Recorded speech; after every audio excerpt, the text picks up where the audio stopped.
देवाच्या प्रिय लोकांनो, आजचा हा जो विशेष दिवस आहे मौंदी गुरुवार, संपूर्ण विश्वात आजचा हा दिवस फार पावित्र्याने पाळला जातो आणि आजच्या दिवशी अनेक गोष्टींकडं लक्ष देणं फार गरजेचं आहे. मत्तईचं पुस्तक 26वा अध्याय 17 ते 29 वचन आहेत. पटकन आपल्यासाठी वाचतो, ऐका. नंतर बेखमीर भाकरीच्या सणाच्या पहिल्या दिवशी शिष्य येशूकडे येऊन म्हणाले, आपणाकरिता वलांडणाच्या भोजनाची तयारी आम्ही कोठे करावी म्हणून आपली इच्छा आहे. त्याने म्हटले, नगरात अमुक एका माणसाकडे जाऊन त्याला सांगा की गुरु म्हणतात माझी वेळ जवळ आली आहे. मी आपल्या शिष्यांसह तुमच्या येथे वलांडण सण साजरा करतो. मग येशूने सांगितल्याप्रमाणे शिष्यांनी जाऊन वलांडणाची तयारी केली. संध्याकाळ झाल्यावर तो 12 शिष्यांसह भोजनास बसला आणि ते भोजन करीत असताना त्याने म्हटले, मी तुम्हास खचित सांगतो, तुमच्यातला एक जण मला धरून देईल. तेव्हा ते फार खिन्न झाले आणि प्रत्येक जण त्याला विचारू लागला, प्रभूजी मी तर नाही ना? त्याने उत्तर दिले, ज्याने माझ्याबरोबर ताटात हात घातला तोच मला धरून देईल. मनुष्याच्या पुत्राविषयी जसे लिहिले आहे तसा तो जातो खरा, परंतु जो मनुष्याच्या पुत्राला धरून देतो त्या मनुष्याची केवढी दुर्दशा होणार. तो मनुष्य जन्मला नसता तर ते त्याला बरे झाले असते. तेव्हा त्याला धरून देणारा यहुदा ह्याने विचारले, गुरुजी मी तर नाही ना? तो त्याला म्हणाला, होय तूच. मग ते भोजन करीत असताना येशूने भाकरी घेतली व आशीर्वाद देऊन ती मोडली आणि शिष्यास देऊन म्हटले, घ्या खा, हे माझे शरीर आहे. आणि त्याने प्याला घेतला व उपकार स्तुती करून तो त्यास दिला व म्हटले, तुम्ही सर्व ह्यातून प्या, हे माझे नव्या कराराचे रक्त आहे. हे पापांची क्षमा होण्यासाठी पुष्कळांकरिता ओतले जात आहे. मी तुम्हा सांगतो की मी आपल्या पित्याच्या राज्यात तुम्हाबरोबर नवा द्राक्षरस पिईपर्यंत येथून पुढे द्राक्षाचा हा उपज पिणारच नाही. प्रभू ही वचनं आपल्या आध्यात्मिक वाढीसाठी आशीर्वादाची करो.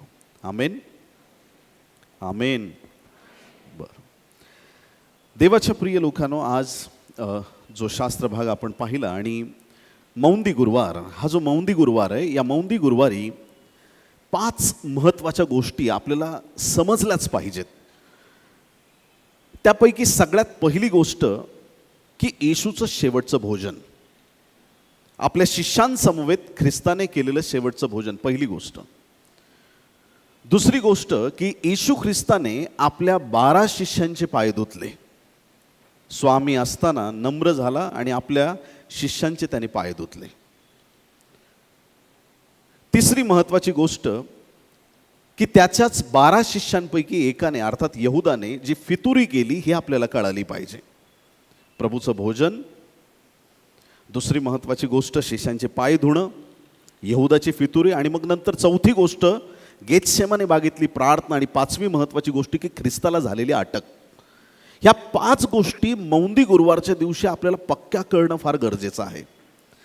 आता ज्यावेळेस आपण त्याच्या शेवटल्या भोजनाविषयी आपण बोलतो, आता शेवटचं भोजन म्हणजे त्यानंतर ख्रिस्त क्रुसावरती खेळला जाणार आहे. आणि प्रभू ज्याला पेत्राचे मासे पाण्यात कुठं लपलेत हे ज्याला दिसतं त्याला त्याचं मरण माहीत नसेल का? त्याला ठाऊक होतं.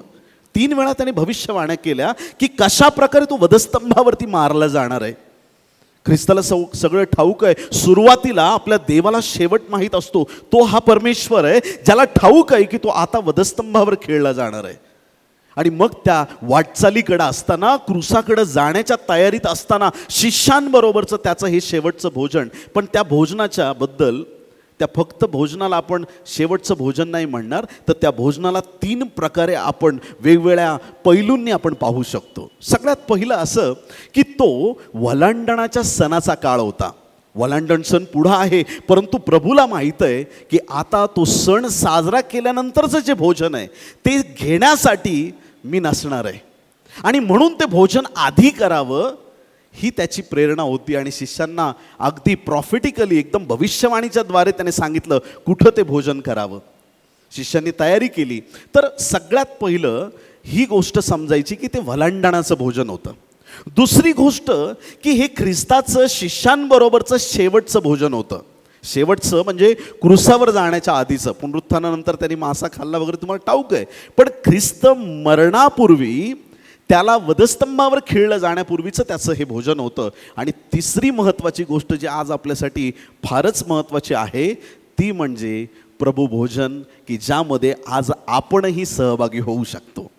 देवाच्या प्रिय लोकांनो, ज्या वेळेस या वचनाकडे आपण बारकाईने पाहतो, वलांडणाचं भोजन म्हणजे काय, निर्गमच्या 12व्या अध्यायात वलांडण सण साजरा कसा करावा ह्याविषयी परमेश्वराचं वचन अगदी सुस्पष्ट रीतीनं आपल्याला सांगतं. कधी, ज्यावेळेस हे इस्रायल लोक फारोच्या दास्यात होते आणि त्यांना आता त्या गुलामगिरीतून बाहेर काढायचं आहे.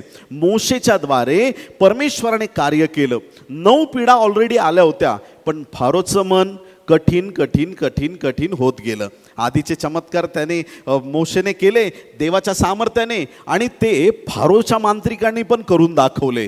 पण एक समय आला की फारोचे मांत्रिक हारले आणि त्यांना कळालं की आता हे जिवंत देवाचं काम आहे. ज्या देवापुढं तंत्रमंत्र विद्या चालू शकत नाही, आता त्या परात्पर देवाच्या कामाला सुरुवात झाली आहे. आणि बघता बघता बघता बघता त्यांना सगळ्यांना कळालं, फारोपासून ते गरीब माणसापर्यंत सगळ्यांना कळालं की हे सामर्थ्यवान देवाचं काम आहे.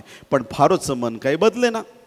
आणि मग एक रात्र अशी आली की परमेश्वराने ह्या यहुद्यांना, इस्रायल लोकांना वलांडण सण साजरा करायला सांगितला. 12व्या अध्यायात निर्गमच्या तुम्ही शांत चित्ताने नंतर जाऊन वाचा.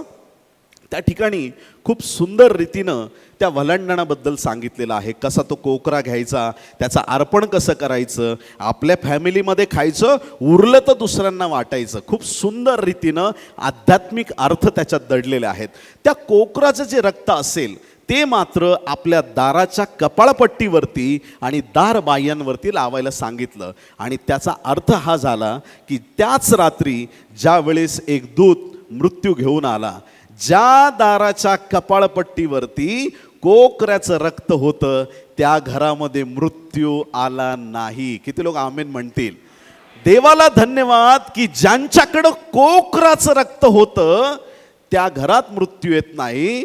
आमच्याकडं तर तो परमेश्वराचा कोकरा येशू ख्रिस्त त्याचं रक्त आहे, आम्हाला मृत्यू स्पर्श करणार नाही. आता काही लोक म्हणतील आत्ताच आम्ही कुणाला पुरून आलोय, आत्ताच लोक मरतायत, मग हे कसं काय? आम्ही जीवनातून जीवनात पार जातो. विश्वासणारे मरत नसतात, ते झोपी जातात आणि ते पुन्हा उठवले जातील. हे बायबलचं पवित्र वचन आहे प्रियांनो. देवाचे लोक मरत नसतात, त्यांना जीवन प्राप्त होतं आणि ते जीवन सार्वकालिक आहे. या ठिकाणी निर्गम 12वा अध्याय 23वा वचन पटकन आपल्यासाठी वाचतो, जे मी आता बोललो. कारण परमेश्वर मिस्र्यांचा वध करण्यासाठी देशातून फिरणार आहे. ज्या ज्या घराच्या कपाळपट्टीवर व दोन्ही बाह्यांवर रक्त लावलेले परमेश्वर पाहिल, ते दार तो ओलांडून जाईल आणि नाश करणाऱ्याला तुमचा नाश करण्यासाठी तुमच्या घरात शिरू देणार नाही. देवाच्या लोकांनो, या ठिकाणी पवित्र वचन सांगतं की ते दार ओलांडण्यात येईल. येशू ख्रिस्त हा पहिले करीन 5वा अध्याय आणि 7व्या वचनाप्रमाणे, पहिले करीन 5:7 मध्ये सांगितलंय की तो वलांडणाचा यज्ञ पशु आपल्यासाठी प्रभू येशू ख्रिस्त आहे. कुणाला आमेन म्हणता येईल का? कुणी गेला, पहिला हडपसरला फोन करावा लागतो, खड्डा घ्या. आणि कधीच असं लिहित नाही आपण, पोस्टर बिस्टर बनवलं आनंदी निधन. कोणतं निधन आहे ते? आनंदी निधन, मौजेचं, आनंदाचं, दुःखद.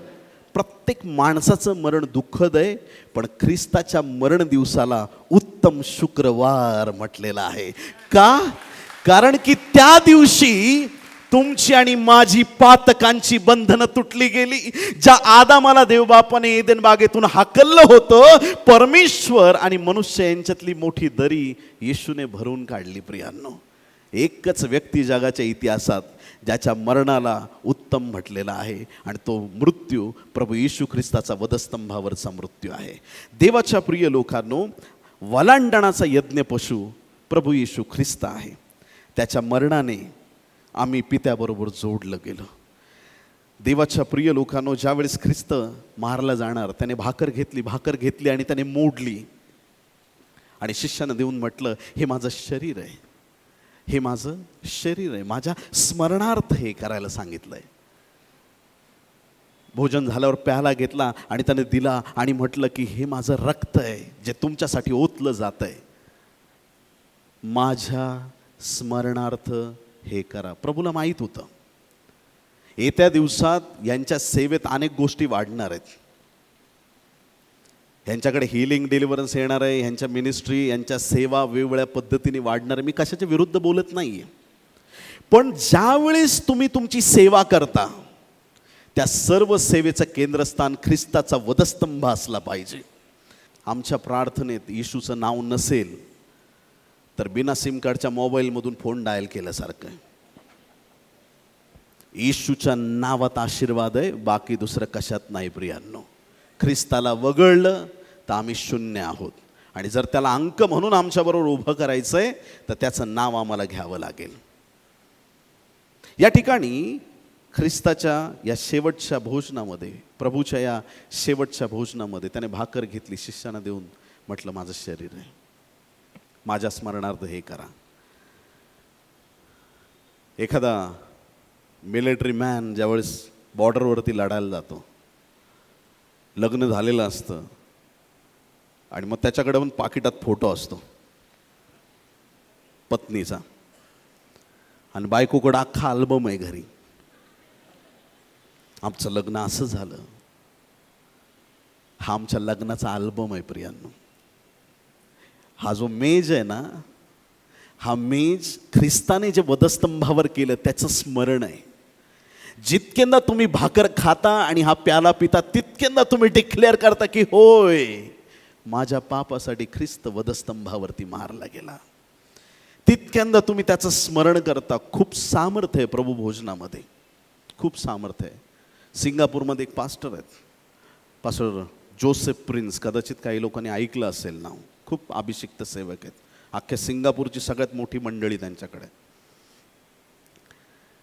त्यांना कुठं परदेशात जायचं होतं, एअरपोर्टला निघाले आणि फोन आला त्यांना की आपल्या मंडळीतले असे एक वडील आहेत, फार सिरियस आहेत, हॉस्पिटलमध्ये ICUत आहेत.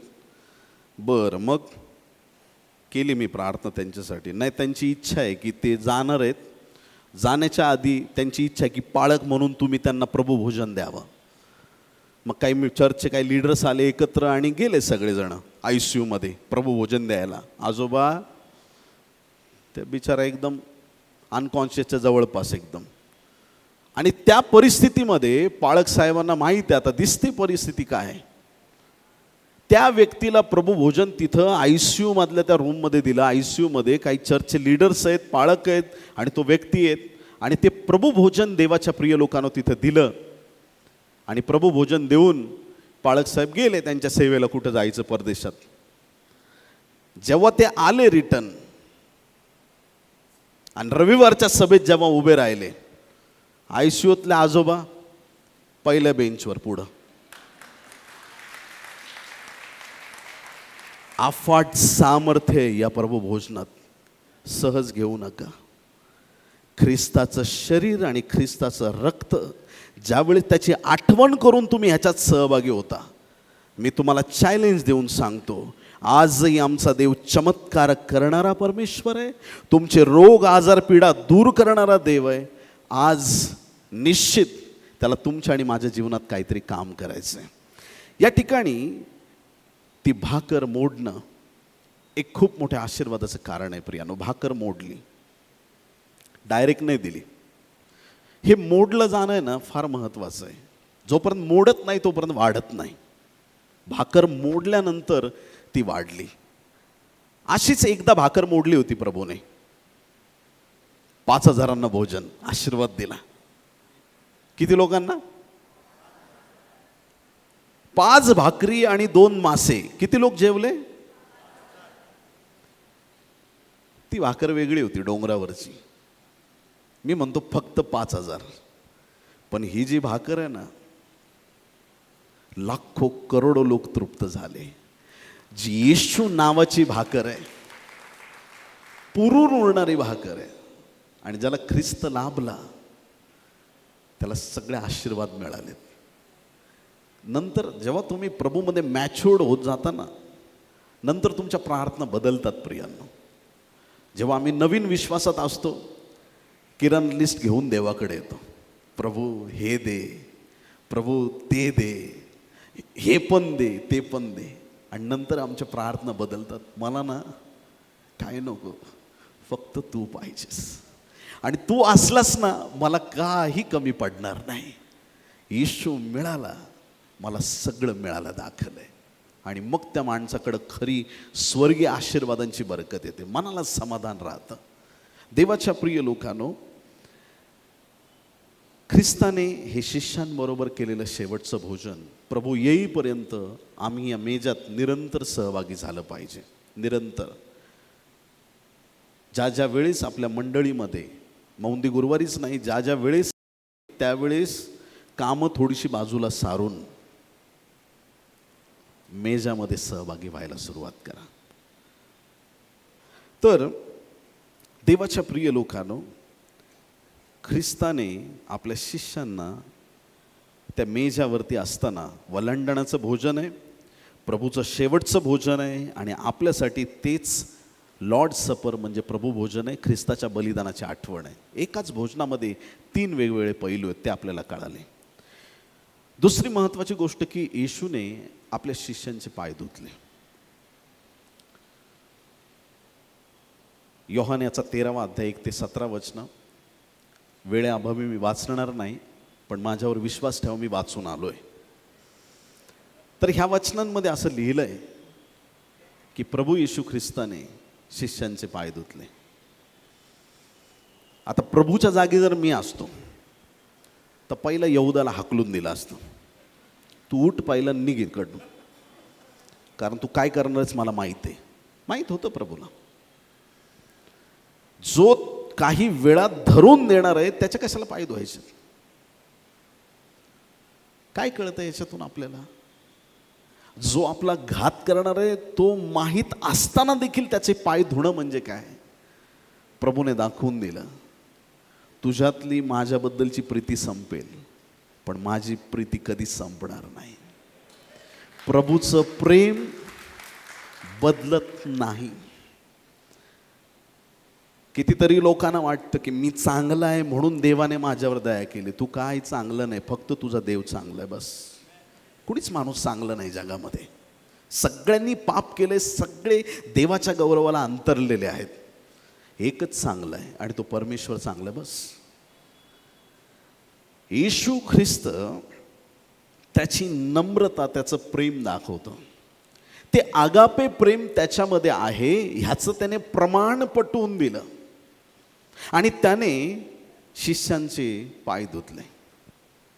बायबलमध्ये एका व्यक्तीने आपल्या घरी आलेल्या 3 पवित्र पुरुषांना पाणी दिलं पाय धुण्यासाठी. उत्पत्ती 18:3 ते 5.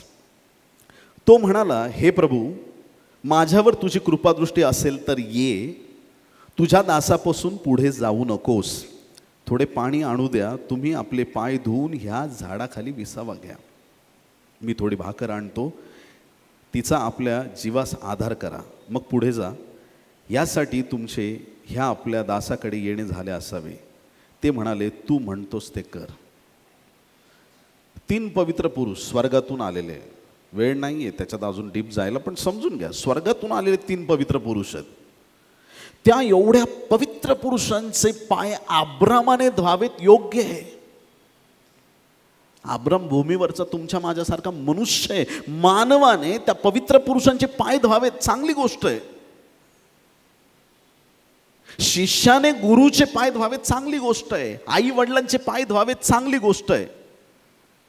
जुन्या संस्कृतीत, आपल्या भारतीय संस्कृतीत एखादा गेला ना की गेल्यानंतर लोक पायावरती पाणी सोडतात, पाय धुतात, सन्मान केला जातो त्या व्यक्तीचा. देवाच्या प्रिय लोकांनो, गुरुकडून जर एखादं ज्ञान आपल्याला प्राप्त झालंय, गुरु आपल्यासाठी मोठे आहेत. ते कुठल्याही प्रकारचे गुरु असो, ज्यांनी तुम्हाला शिकवलंय, त्यांचे पाय धुतले तुम्ही, काहीच प्रॉब्लेम नाही. आई वडिलांचे पाय धुतले, काहीच प्रॉब्लेम नाही. जे वरिष्ठ आहेत त्यांचे पाय धुतले, काहीच प्रॉब्लेम नाही. पण प्रभूने काय कित्ता घालून दिलाय. तो गुरु आहे, तो देव आहे, तो राजांचा राजा आहे आणि त्याने आपल्या शिष्यांचे पाय धुतले. देवाच्या राज्यात हेच फार मोठं गमक. ज्याला कळालं परमेश्वर त्याला उंच करतो प्रियांनो. ज्याला नम्र होणं माहित आहे त्यालाच परमेश्वर उच्च करतो. आणि जे स्वतः उच्च होतात, फुग्यातली हवा कशी जाते, क्षणात कोलमडले जातात अनेक लोक.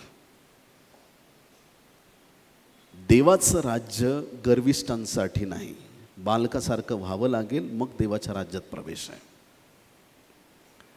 येशूने नम्रतेचा हा कित्ता घालून दिला, दाखवून दिलं की तो कोण आहे. प्रभूने त्याचा स्वभाव बदलला नाही. काही लोकांचे पटकन स्वभाव बदलतात. काही लोक कंटिन्यू असे तापलेल्या तेलासारखे असतात. पाणी शिंपडलं तडतड तडतड, म्हणजे तयारीतच असतात चिडण्याच्या.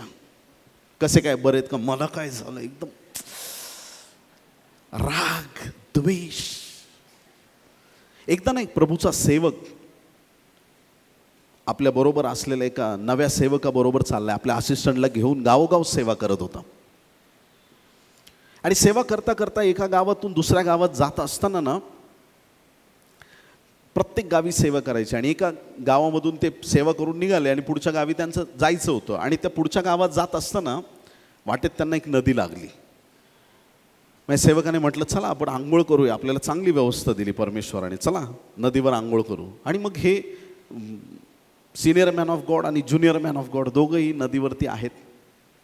आणि देवाचे अभिषिक्त सेवक तिथं आंघोळ करत असताना किनाऱ्यावरती ते बसले होते, अंगावर पाणी घेतात. आणि किनाऱ्यावर असा हात ठेवलेला असताना एक मोठी मुंगी हातावरती आली आणि कडकडून चावली एकदम. हे त्या त्रासात आपल्या असिस्टंटला म्हणतायत एक झाडाचं पान दे. कशाला, तू दे, लवकर दे लवकर दे. झाडाचं पान घेतलं, हळूच ती मुंगी उचलून त्या पानावरती घेतली आणि कोरड्या जागेत त्या मुंगीला सोडलं. आता नवा सेवक म्हणतो अहो ती मुंगी आहे.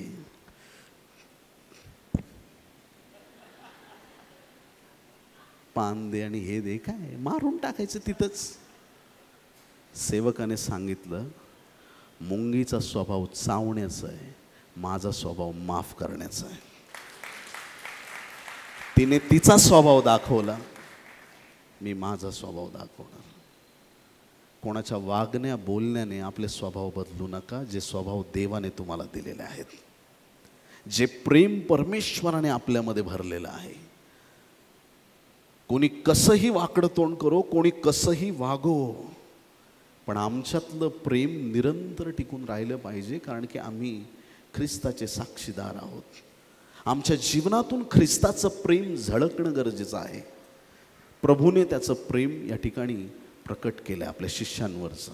त्याची नम्रता त्याने दाखवली. जो उच्च होऊ पाहतो त्याने आधी नम्र झालं पाहिजे. शिष्यांचे त्याने पाय धुतले प्रियांनो, शिष्यांचे पाय धुतले. आणि शिष्यांवरती त्याने आगळी वेगळी प्रीती दाखवली. या ठिकाणी येशूने नम्रता दाखवली. ती नम्रता आम्ही धारण करणं गरजेचं आहे.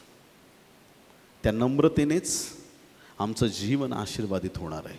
ज्याला पुढं जायचं आहे त्याने नम्र झालं पाहिजे. ते नम्रता, ते प्रेम आमच्या घरात असेल तर आमचं जीवन आशीर्वादित आहे. कितीतरी घरांमध्ये बॅडमिंटन चालू असतं. तिकडून बॉल येतो टिक, इकडून डायरेक्ट टॉक. पती पत्नी, एक शब्द तिकडून आला की मॅडमला वाटतं की मी माहेरातून बऱ्याच गोष्टी आणल्यात, मी काय याचं ऐकून घेऊ. आणि मग जे बॅडमिंटन चालू होतं tick tock tick tock tick, मग एक दिवशी डायरेक्ट खाट होऊ शकतं काहीतरी. ज्यांना वाटतं हे बॅडमिंटन बंद करायचं आहे, सांगू, संथ वातावरण असं आपण एक्सपेक्ट करतो. कोणी कोणाला बोलायचं नाही, रागवायचं, घरात ओरडायचं, मुलांनी चूक केली, ड्रग्ज जरी घेऊन आले तरी वा माझं बाळ क्या एकदम छान, दारू पिला आज, व्हेरी गुड, बस काय खाणार, ओरडायचं. काही लोकांची संकल्पना घराबद्दल ही आहे, हे असं फ्लॅट जीवन जगू नका. तुम्ही जिवंत आहात तर तुम्ही प्रतिक्रिया द्याल. ऐकताय तुम्ही चर्च? समजून घ्या मला काय म्हणायचं ते. पण तुमच्या रागात तुमचा दिवस माळवू नये, दिवस तसा संपू नये, आम्ही त्याच क्रोधात राहू नये. समजून सांगावं. प्रत्येक गोष्टीला पर्याय आहे, प्रत्येक गोष्टीला. लेकरं चुकले त्यांना वेळेवर समजवता आलं पाहिजे. घरात एखादी गोष्ट चुकीची होतीये, आम्हाला ती चर्चेने सॉल्व करता येतं. कितीतरी आपल्या, मी बाहेरच्या समाजाबद्दल नाही, मी ख्रिस्ती लोकांबद्दल बोलतोय, लग्न केल्याबरोबर लग्न करायची जेवढी घाई नाही तेवढी डिवॉर्सची घाई आहे आज आपल्या लोकांकडं. देवाच्या प्रिय लोकांनो, आज एक गोष्ट पक्की लक्षात ठेवा. जर आम्हाला ह्या सगळ्या गोष्टी बंद करायच्या असतील, बॅडमिंटन बंद करायचं असेल, तिकडून बॉल आला ना टिक असा झेलायचा, खिशात टाकायचं, निघून जायचं, फिनिश,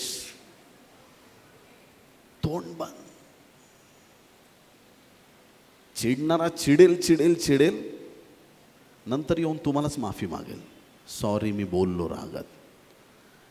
पण तुमचा संयम कशाने तुटता कामा नये. जे ख्रिस्ताने आपल्या शिष्यांवरती प्रेम दाखवलं ते प्रेम आम्ही घरापासून सुरू करावं, ही देवाची इच्छा आहे. आमच्या मंडळीपासून आम्ही सुरू करावं. जगाला आम्हाला सुवार्ता सांगायची, ती प्रीती आमच्या जीवनात दिसली पाहिजे. ही ख्रिस्ताची नम्रता आम्ही धारण केली पाहिजे. म्हणून फिलिप्पी 2 मध्ये लिहिलंय, सर्व नावापेक्षा श्रेष्ठ नाव त्याला देण्यात आलं. सर्वोच्च नाव येशूकडे आहे प्रियांनो, सर्वोच्च नाव. त्याने स्वतःला लीन केल्यामुळे. या मौंदी गुरुवारच्या दिवशी एक आपण प्रार्थना करू देवाकडे की देवा, माझ्यातला राग द्वेष तू काढून टाक. मला एवढं लीन आणि नम्र कर की मला तुझ्या योजनेप्रमाणे चालव, तुझ्या इच्छेप्रमाणे चालव. तिसरी महत्वाची गोष्ट, यहुदाची फितुरी. आता यहुदाने फितुरी का केली? बरीचशी कारण आहेत त्याच्यासाठी. योहान 12 अध्याय 6 वचन वाचतो, मग आपल्याला नक्की कळेल. त्याला गरिबांची काळजी होती म्हणून तो हे म्हणाला असे नाही. म्हणजे काय, येशूच्या चरणावर कोणी 300 रुपयाचं तेल टाकलं आणि ह्याला ॲसिडिटी झाली. एवढे पैसे गोरगरिबांना देता आले, स्वतः चोर. समजतंय तुम्हाला? तो स्वतः चोर आहे आणि त्याला वाईट वाटतं की कोणी येशूसाठी ते सुगंधी द्रव्य देत आहे. तर तो चोर असून त्याच्याजवळ डबी होती व तिच्यात जे टाकण्यात येई ते तो चोरून घेई, म्हणून तो तसे म्हणाला. चोर त्याच्या लोभामुळे चोर असतो. एवढी चोरी केली की एक दिवशी येशूलाच विकायला निघाला. आणि किती रुपयाला विकला? 30 रुपयाला. चांदीची 30 नाणी.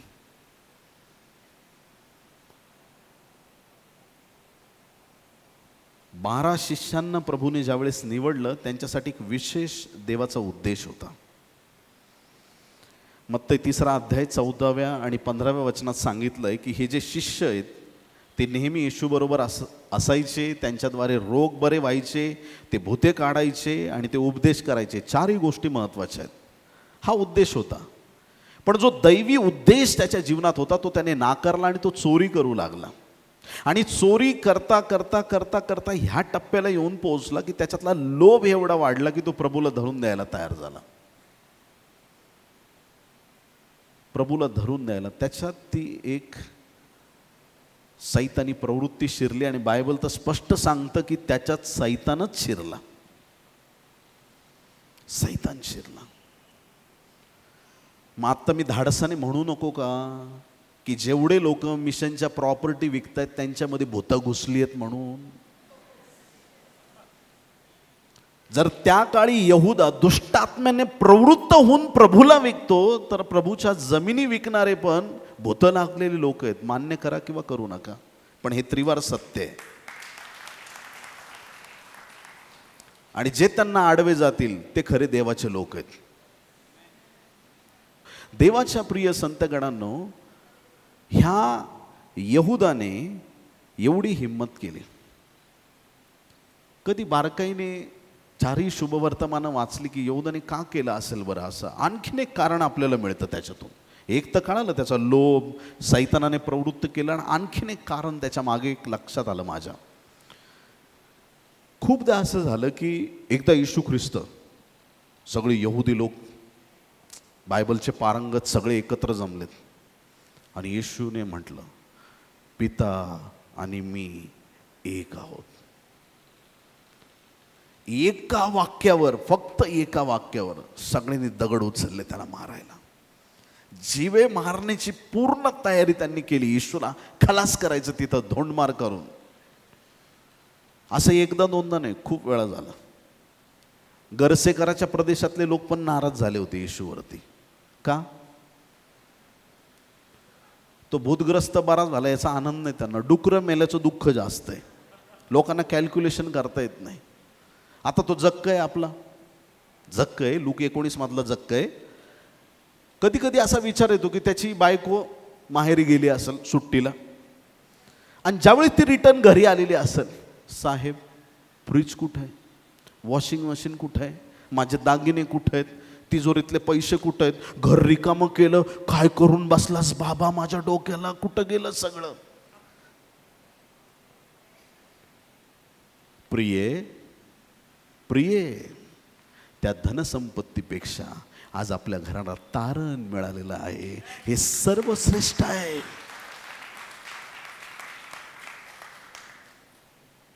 लोटाची बायको मागे का बघत होती? तिचा ना जीव त्या संसारात अडकलेला होता, लोटाच्या बायकोचा.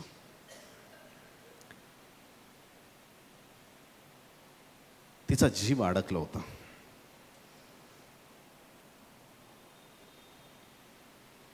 हे दोन शिष्य येशूचे, योहान येशूच्या हृदयाला टेकलाय आणि यहुदा पैशाच्या पिशवीला टेकलाय. येशू स्वर्गाचा आहे म्हणून योहानासाठी स्वर्ग आहे. पैसा जगिक आहे म्हणून यहुदा त्या पैशाला टेकल्यामुळे तो जगाचा झाला आणि जगाने त्याला मातीत घातलं. फरक आहे दोन्ही शिष्यांमध्ये. जितक्या वेळा, दुसरं कारण मी सांगतोय, जितक्या वेळा येशूवरती हात टाकण्याचा प्रयत्न केला तितक्या वेळा येशू ख्रिस्त त्यांच्या हाती लागला नाही. यहुदाला कदाचित असं वाटलं असेल, येशूला विकू 30 रुपयाला, हा काय कोणाच्या हाती लागत नाही. 30 रुपये पण भेटतील आणि येशू तर आहेच आपल्या बरोबर, त्याला कोण पकडू शकतं. मुर्दे उठवतो, काय काय चमत्कार करतो, काय काय अद्भुत कामं करतो, हा कसला लागतो कोणाच्या हाती. मस्तपैकी 30 रुपयांनी कमवून निघू आपण. कदाचित त्याला असं वाटलं असेल, असं वाटलं किंवा तसं वाटलं, पण त्याने मात्र ख्रिस्ताशी फितुरी केलेली आहे. देवाच्या प्रिय लोकांनो, लूक 22:3-4 वचनामध्ये त्याच्यात सैतान शिरला असं सांगितलंय. योहान 13:2 सांगितलंय की कशा प्रकारे त्याने ख्रिस्ताचा नकार केलेला आहे. पैशाचा लोभ आणि येशू ख्रिस्त ह्या यहुद्यांच्या हाती लागणार नाही या विचाराने, काही असे ना, त्याने प्रभूला धरून दिलं. पुढची महत्त्वाची गोष्ट, गेतसेमने बागेतील प्रार्थना. मत्तई 26 अध्याय 36-46 वचनामध्ये जैतुनाच्या डोंगरावरती ती बाग आहे, आजही आहे, गेतसेमने बाग. आणि त्या गेतसेमने बागेत ते जी जैतुनाची झाडं आहेत त्या जैतुनाच्या डोंगरावरती, त्याच बागेमध्ये तेलाचा घाणा होता. म्हणजे जिथे ती जैतुनाची फळं चुरडली जायची असा घाणा तिथं होता. आणि त्याच बागेत येशू ख्रिस्त प्रार्थना करत आहे. त्या गेतसेमने बागेत येशू ख्रिस्त गुडघे टेकून प्रार्थना करत आहे. लूक याचा 22 अध्याय 41 आणि 42 वचन. मग त्यांच्यापासून सुमारे धोंड्याच्या टप्प्या इतका तो दूर गेला, म्हणजे हे 3 शिष्य त्यांच्यापासून पुढे, आणि त्याने गुडघे टेकून अशी प्रार्थना केली, हे पित्या, तुझी इच्छा असली तर हा प्याला माझ्यापासून दूर कर, तरी माझ्या इच्छेप्रमाणे नको, तुझ्या इच्छेप्रमाणे होऊ दे. येशू ख्रिस्त गेतसेमाने बागेत प्रार्थना करतोय. ज्या मोठ्या दुःखाला त्याला सामोरं जायचंय. दुःख कसलं? त्याच्या वेदनेचं दुःख आहेच, पण उद्या 7 शब्दावर ज्यावेळेस मनन होईल त्यावेळेस 4थ्या शब्दात आपण पाहू की येशू म्हणतो, एलोई एलोई लमा सबक्तनी, माझ्या देवा तू माझा त्याग केला. हे फार मोठं दुःख आहे प्रियांनो, फार मोठं. देव जो बाप, देव जो पुत्र, देव जो पवित्र आत्मा, आपण 3 देवाची सेवा करत नाही, आपण एका देवाची सेवा करतो. हा त्रैक्य देव आहे, एक परमेश्वर आहे. त्या त्रैक्यत्वाला विभक्त करण्याची ताकद कोणात नाही, पण तुमच्या आणि माझ्या पापामुळे तेवढं झालं. काही क्षणासाठी का होईना देव बापाने ख्रिस्ताचा हात सोडला, आणि ते जे दुःख आहे ते प्रभूला आधीच जाणवत होतं की मला आता वधस्तंभावरती सगळ्यांची पापं वाहून न्यायची आहेत. जसं त्या तेलाची घाणी तिथं होते आणि जिथं तेल तयार केलं जायचं, जसे ते सगळी जैतुनाची फळं त्या ठिकाणी चुरडली जायची, अशी अगदी विवळ होऊन येशू ख्रिस्त प्रार्थना करते गेतसेमाने बागेत, बापा होईल तर हा प्याला टळून जाऊ दे. ही भीतीची प्रार्थना नाही. अनेक लोकांना समजत नाही याच्या मागचं रहस्य काय. होईल तर हा प्याला म्हणजे तो आंब घेतलेला प्याला तो नव्हे, हा दुःखाचा आणि यातनेचा प्याला आहे. हा वधस्तंभाच्या वेदनेचा प्याला आहे. हा वधस्तंभावर जाण्याचा प्याला आहे की जो प्याला प्रभूला घेणं गरजेचं आहे. होईल तर हा प्याला टळून जाऊ दे. का प्रभूने म्हटलं? एक गोष्ट पक्की आपल्याला कळाली पाहिजे, येशू ख्रिस्त 100% देव होता आणि 100% मानव होता. 100% देव म्हणून तो 100% प्रिपेअर आहे, कारण त्या कामासाठीच तो आलाय. अजूनही तो म्हणतो की पित्याची इच्छा पूर्ण व्हावी, हे त्याचं दैवत्व तो दाखवत आहे. आणि तो 100% मनुष्य होऊन आला, म्हणून तो म्हणते की हा प्याला टळून जाऊ दे. आत्मिक क्षेत्रात येशू प्रबळ आहे प्रियांनो. जसा संत पाऊल खुलासा करतो की मी माझ्या शरीराला कुदलतो आणि त्याला गुलाम करून ठेवतो. आमच्या शरीरावरती नियंत्रण असणं फार गरजेचं आहे. आत्मिक क्षेत्रात आम्ही प्रबळ असावं, आत्म्याचं ऐकावं, ही देवाची इच्छा आहे. येशू ख्रिस्ताने गुडघे टेकून प्रार्थना केली. आम्हाला पण प्रभू समोर गुडघे टेकता आले पाहिजे. एक रहस्य तुम्हाला सांगतो. जो व्यक्ती येशू समोर गुडघे टेकतो, जो व्यक्ती येशू समोर गुडघे टेकतो, त्या व्यक्तीसमोर प्रत्येक समस्या गुडघे टेकते प्रियांनो. किती मोठी असू द्या, त्या समस्येला तुमच्या पुढं हरावंच लागतं, कारण तुमची प्रार्थना देवापुढं सादर झालेली असते. तुमची यातना, तुमच्या वेदना, तुमचं दुःख तुम्ही ज्यावेळेस देवाला सादर करता, परमेश्वर तुमची परिस्थिती बदलायला सुरुवात करतो. तो तुमच्या जीवनात महान काम करायला सुरुवात करतो. येशूने गुडघे टेकून प्रार्थना केली, हे पित्या होईल तर हा प्याला टळून जाऊ दे. माझ्या नको, पण तुझ्या इच्छेने हो. आमच्या प्रार्थना बहुतांशी वेळा, देवा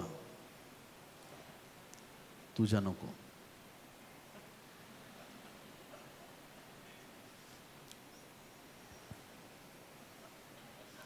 माझीच इच्छा. जितक्या वेळा आपण स्वतःच्या इच्छेने काय करायला जातो, प्लॅन फसणार आहे. देवाची इच्छा आम्हाला कळाली पाहिजे. प्रभूची योजना काय आहे? आम्हाला वाटलं म्हणून आम्ही चाललो, आमच्या योजनेत आलं म्हणून आम्ही पुढे गेलो नाही. प्रभूला विचारलं पाहिजे. प्रभूची योजना आम्हाला कळणं गरजेचं आहे. माझ्या नको, पण तुझ्या योजनेप्रमाणे हो. आता शिष्यांना सांगितलं जागृत राहा, आणि त्याने दोन्ही नाही केलं. ना जागृत राहिले ना प्रार्थना केली.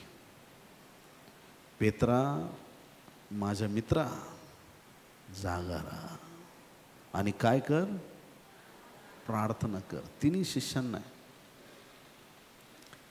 माहीत नाही, त्या रात्री भोजन जरा जास्त झालं असेल, शेवटचं. कदाचित प्रभू म्हणला असेल शेवटचं भोजन हे खाऊन घ्या, शेवटचं आहे. प्रभू तिकडं विवळ झालाय. त्याच्या प्रार्थनेत साथ देण्यापेक्षा झोपणं त्यांना बरं वाटलं. शिष्य झोपत होते आणि येशूने त्यांना म्हटलं, मार्क याचा 14वा अध्याय 37 आणि 38 वचनामध्ये, आत्मा उत्सुक आहे खरा, तरी देह अशक्त आहे. देह अशक्त आहे. आत्मा उत्सुक आहे, देह अशक्त आहे. आणि म्हणून शिष्य झोपत होते. 2 वेळा प्रभूने सांगितलं. मग तिसऱ्यांदा म्हटलं झोपा, आता काय तुम्हाला झोपायचं.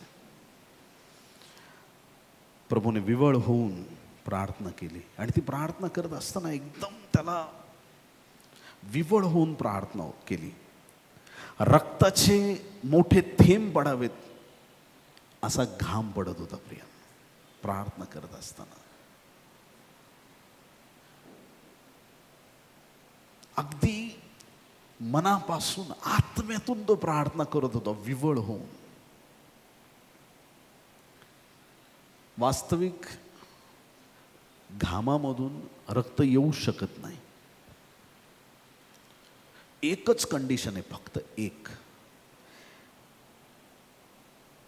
ज्याला हेमॅटोहेड्रोसिस म्हणतात. एक रिसर्चमध्ये सांगितलं हे कधी होतं ही कंडिशन. आपल्या शरीरामध्ये ना रक्तवाहिन्यांचं बारीक पातळ जाळं पसरलेलं असतं अख्ख्या शरीरात, स्किनमध्ये. एखादा पहिलवान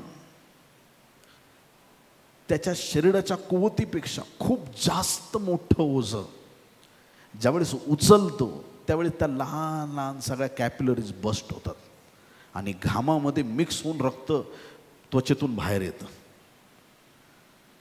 मग त्या गेतसेमाने बागेत प्रभू कसलं ओझं उचलत होता. तुमच्या आणि माझ्या पापाचं ओझं तो वाहत होता. आमची पाप त्याने क्रूसावरती वाहून नेली. एक दिवशी मी प्रार्थनेत असंच प्रभूला कळकळून विचारत होतो की प्रभू, म्हणजे यहुदानी गळफास घेतला, सोपं मरण आहे, लटकला की मेला, संपला विषय, पटकन. तुझं मरण एवढं त्रासदायक का? मरणाचे इतर कितीतरी प्रकार आहेत की ज्याच्यात पटकन मरण येऊ शकतं, की बस पाप्यांसाठी मरायचे, ख्रिस्त मारला गेला, एवढं मरण. म्हणजे ते वेदनेची डेप्थ किती आहे बघा. एवढं विव्हळ होणारं, एवढं त्रासदायक मरण प्रभू तू का सहन केलं?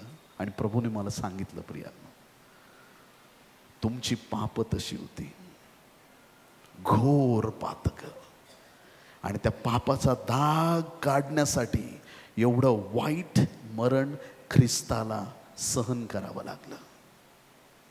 इतकं वाईट मरण त्याला सहन करावं लागलं. त्याच्या यातनांना त्या गेतसेमाने बागेतून सुरुवात झालेली.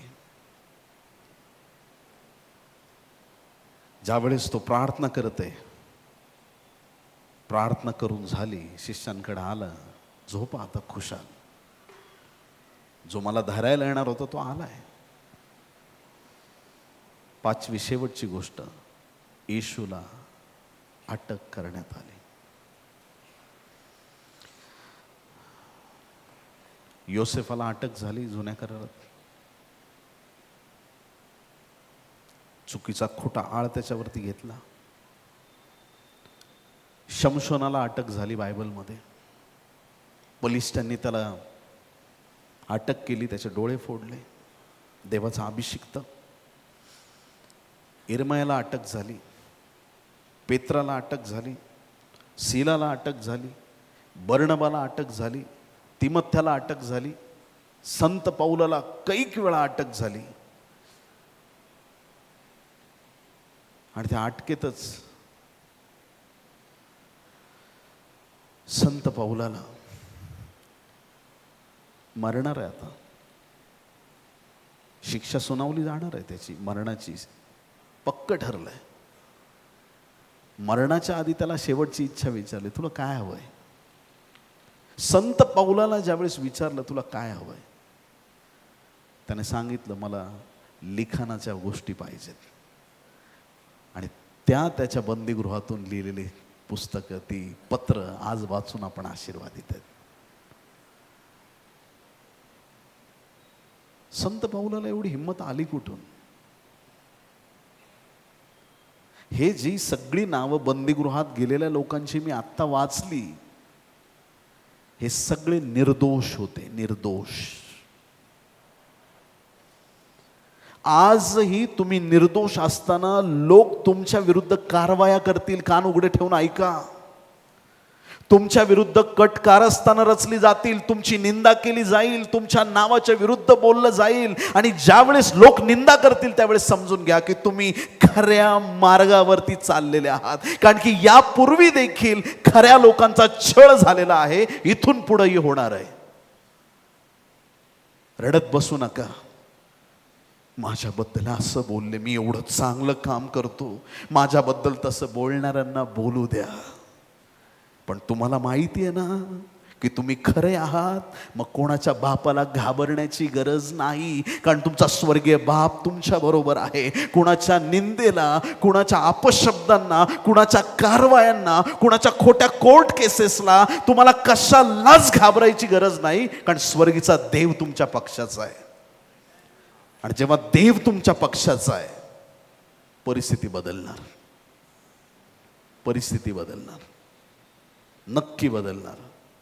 कारण की तो परमेश्वर त्याच्या लोकांना पडू देत नाही. प्रियांनो, येशू ख्रिस्ताला अटक होत असताना झोपेतून उठलेले शिष्य आहेत सगळे, आणि डायरेक्ट अटॅक. यहुदा आला, मी ज्याचे चुंबन घेईल.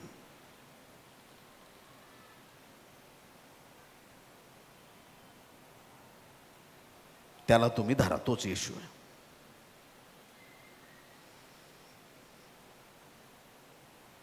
शमूएलाने अभिषेक करण्यापूर्वी शाऊलाचं चुंबन घेतलं होतं. त्या अभिषेक करताना, राजा बनवताना. भले यहुदाने चुंबन घेतलंय, त्याची नियत चांगली नव्हती. त्याला कळलंच नाही की हा राजांचा राजा आहे. जशी खून मिळाली शिष्य त्या शिपायांना, अरे वा, हाच आहे यांच्यामध्ये. एक्झॅक्ट कोण माहीतच नव्हतं ना. जसा एका शिपायाने येशूवर हात टाकला, पेत्र म्हटला, हम लोग कुछ सम नहीं है, हम लोग कुछ. आवाज खोल गेला तुमचा. प्रभू तुम्हाला शक्ती सामर्थ्य देव.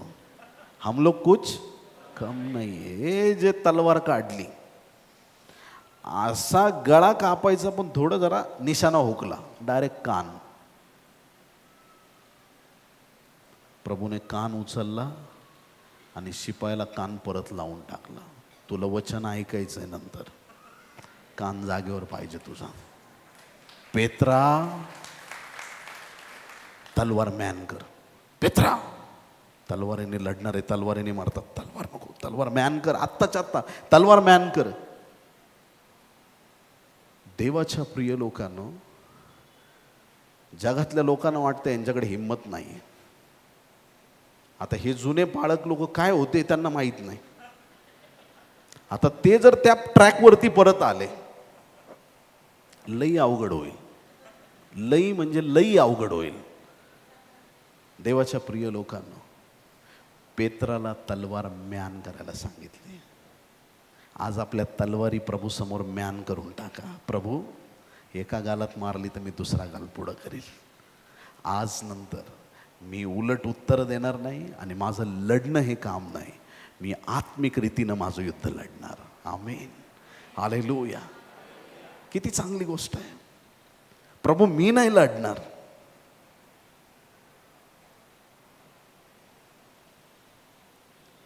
एखादा मुलगा ड्रायव्हिंग करतो, नवीन शिकलेला, इकडं टर्न घे, तिकडं टर्न घे. बाप बसला, अरे अशी नसते चालवायची, अरे धडकला असता, अरे थांब, ब्रेक मार, हँड ब्रेक ओढला, अरे थांब, तू एक काम कर बाळा, तू इकडं बस, तुझ्यासाठी मी चालवतो गाडी. असंच आहे प्रभू प्रत्येकाला सांगतो, तुला नाही जमत, तुझ्यासाठी मी चालवतो. तुझं जीवन चालवणारा तुझा देव आहे. हालेलुया. तू नको चालूस, तू शांत बस. आपल्या लोकांना गप्प बसता येत नाही. तुम्ही शांत राहा, परमेश्वर तुम्हासाठी लढेल. आणि आपले शहाणे, प्रभू मी लढतो आता, प्रभू तू शांत राहा, मला लढू दे. आणि हरून आले का लगेच, हे प्रभू मज पाप्यावर दया कर. युद्ध तुमचं नाही, तुमच्या देवाचं आहे. येशूला अटक होणं गरजेचं होतं आणि पेत्र त्याला अडखळण करत होता. पेत्राचं हे चुकलं आणि पेत्राने त्या शिपायाचा कान कापला, ही त्याची दुसरी चूक होती. आणि प्रभूने दोन्ही गोष्टीमध्ये त्याला अडवलेलं आहे. आज ख्रिस्ताच्या चरणी असताना, आज आमच्या जीवनामध्ये आम्ही प्रभूचा असा स्वीकार करावा की आम्हाला गॅरंटी पाहिजे, प्रभू तू आमच्यासाठी लढणार आहेस. काही लोकांनी खूप मोठी मोठी पुस्तकं लिहिली, आत्मिक युद्ध, सैतानाशी कसे लढावे. ॲक्च्युली युद्ध ऑलरेडी संपलंय क्रूसावरती. 6व्या शब्दात येशूने म्हटलं, आता त्यांनी पूर्ण केलं, तू कुठं परत स्टार्ट करतोस. आम्हाला रोजच्या जीवनात ख्रिस्ताचा विजय जाहीर करायचा आहे. प्रभू तू माझ्या पक्षाचा आहेस, तू माझ्यासाठी लढत आहेस, तू माझ्या बाजूने आहेस, तू माझा देव आहेस, मी नाही लढणार. आज ज्या ख्रिस्ताच्या बलिदानापूर्वी मौंदी गुरुवारच्या रात्री घडलेल्या ज्या गोष्टी आहेत, त्या गोष्टीचा आपण बारकाईने अभ्यास केला. एवढं क्विक कधी डिसिजन होत नाही क्रूसावर खेळण्याचं कुणालाच. पण शनिवारी शाब्बात सुरू होणार आहे आणि यहुद्यांना भीती आहे की जर शाब्बात लागला ते ह्याचं मरण रद्द होईल आणि सुट्टीच्या टायमिंगमध्ये काहीतरी मार्ग निघेल आणि हा जाईल निघून. पटापट करा, काय करायचंय ते इकडून तिकडं, तिकडून तिकडं, कैफाकडं, पिलाताकडं, हेरोदाकडं, परत पिलाताकडं, परत इकडं तिकडं त्याला घेऊन फिरत राहिले. आणि मग सरते शेवटी त्याच्यासाठी वधस्तंभाची शिक्षा सुनावण्यात आली. वास्तविक तुम्हाला आणि मला क्रूसावर द्यायला पाहिजे होतं, पण देवाला धन्यवाद की त्याने येशूला पाठवलं आणि बदलीचं मरण त्याने घेतलं. आज या मौंदी गुरुवारी जसं या मेजात आपण सहभागी होत आहोत, त्या 5ही गोष्टी ज्या आज आपण शिकलो त्याचं स्मरण करू आणि प्रभूला सांगूया की प्रभू माझं जीवन मी तुला नव्याने समर्पित करत आहे. ते शेवटलं भोजन, हा मेज, हे तुझ्या बलिदानाचं चिन्ह नेहमी माझ्या जीवनामध्ये एक आदर्श राहील, माझ्या जीवनासाठी आशीर्वादाचं कारण राहील. जसे तू शिष्यांचे पाय धुतले प्रभू, ती लीनता आणि नम्रता आजच्या दिवशी मी धारण करत आहे. यहुदानी जशी फितुरी केली प्रभू, तसं मी कधीच तुझ्याशी फितुरी करणार नाही. मी नांगराला हात घातलाय, मी कधी माघारे वळून पाहणार नाही, असं मी तुला अभिवचन देत आहे. गेतशेमाने बागेत झोपणाऱ्यांचं जाऊ दे प्रभू, पण तू जशी प्रार्थना केली तसं प्रार्थना जीवन आज नंतर मी तुला समर्पित करत आहे. अटक होत असताना पण जसा तू शांत राहिला, आज नंतर माझ्या वैऱ्यांनी कितीही कारवाया केल्या तरी तुझ्यावरती भरोसा ठेवून मी शांत आणि स्थिर राहणार, याच विश्वासाने की प्रभू तू आमच्यासाठी लढणार आहेस.